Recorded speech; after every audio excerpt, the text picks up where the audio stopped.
vlog number 2. Thank you for joining us again. So we're thinking about making the most of what we've got. And I guess in 18 months since the pandemic, we've all had to be really creative online. Yeah. So, what does that take you down? What lines? Well, something I was blown away by this week was Chris Rowe from Digital Labs was saying that your phone in your pocket, the functionality of that phone, if you wanted that functionality just 10 years ago, that would have set you back about £100,000. Wow. So yeah, that's crazy. And then there's actually films are made on phones now. Like Oscar-winning films have been made on using phones. So yeah. Yeah, and I think that we've all had to learn, haven't we? Like suddenly, I mean, how many sermons have been recorded on the phone or worship songs or whatever now? It is incredible. So, and we're really fortunate, the Learning Network, and we've got some kit and we're playing around with that today. Thank you, John. But it is, it is more accessible for us. There's no hiding from that. Yeah. So, what sort of what would the basics do you think be for you? What would you need to be? I guess probably people would move beyond basics, but what maybe in the next level? Where would you go? Well, I see. So you could record on a camera phone. I think sound is actually more important than visuals. I think people will forgive poor visuals; they'll stick with it, but poor audio, they're off. So a lapel mic or I think it's a lav mic, they're £15. So I think that's probably quite important. Yeah. Piece of kit. And then if you're able to record using two cameras, then it just breaks it out visually for folk. And then there's some online software, things called OBS, and then you can mix things. And that's free software. You can mix different cameras. Yeah, and I think it's just about being creative. It's like for me, one of the things I remember reading early doors of the pandemic was about how the church become very building centered, and suddenly the doors of that were both closed in one way but also blown open in another way. We weren't limited to being in the building, so you letting your imagination run wild, maybe preaching in different places or whatever. I've seen some interesting things. They've even preached a live sermon from the top of Portsdown Hill.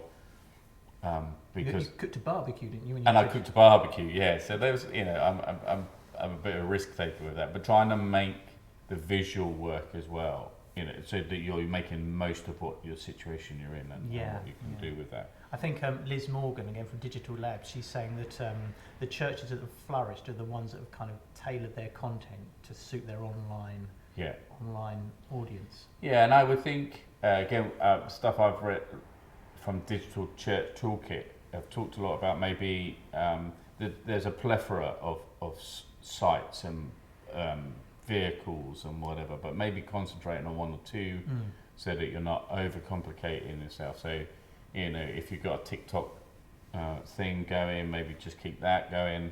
If you don't know what TikTok is, James will explain later. Or Instagram or Facebook or Twitter, maybe concentrating on one or two of those things, so that you're not, and I think within that as well, that the Digital Church Toolkit people talked a lot about analysis. You've got a tool that you recommend with analysis. Google it's Google Analytics, which you can use in anything, and that's free. And then there's loads of tutorials you can look at and how to use Google Analytics with your platforms, but that will help you. You need to have a plugin to say that you'll accept cookies, and then people have to accept the cookies, so you don't get everybody's. Right. Okay. You get a bit, but you can extrapolate the data you do get, so you can look at what gets traction, what doesn't, what flies, and what doesn't, and then that'll help you know where to put your resources. Yeah. That makes sense. I think there's a lot of stuff around that looking at, and of course we've maybe had to tinker around with our length of services, think about engagement, how long will people stay engaged. Yeah, it's a different level of engagement. So thinking a bit about that, I think. But the analysis is important. working out when's the best time of the week to publish. Yeah. On what sites do you publish? On what that kind of stuff. So can you go for multiple platforms? Or multiple pages? Like if you use Facebook, can you do your own church one? Can you encourage people to share that? Yeah. And again, I think last time we talked a bit about football, but again, when we always talk about football. Yeah. But that's the comment. If you watch a match on the TV, you don't just watch the players running around. There's somebody explaining what's going on. You can hear some noise. Somebody at half time will recap things, and they're often looking for engagement. And within the church, it's a bit about how do we do that? Maybe having somebody dedicated to respond to messages if you're doing a live stream service. Yeah. So that, and maybe the service leaders or the preacher ask questions, which maybe you will put your hand up or shout out, perhaps if you're in on-site worship, but echoing those, listening to those as well. So I think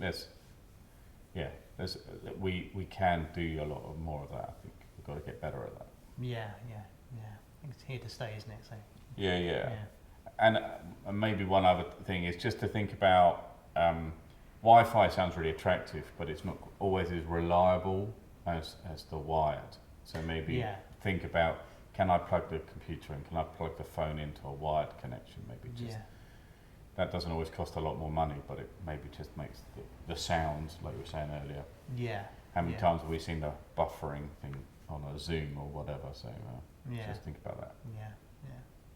And I think my one final thought from me was that I think what gets a lot of interest is the personal story. So people are hungry for community, and so particularly people's real life stories is really what piques interest. And and I think I echo that. I think testimony, storytelling, and just ways people are interested in this faith story, but they're not always interested in the church. So the internet can be the online space can be a space for exploration. So think about using your page, using your whatever as with the not normally at church person in mind. Yeah.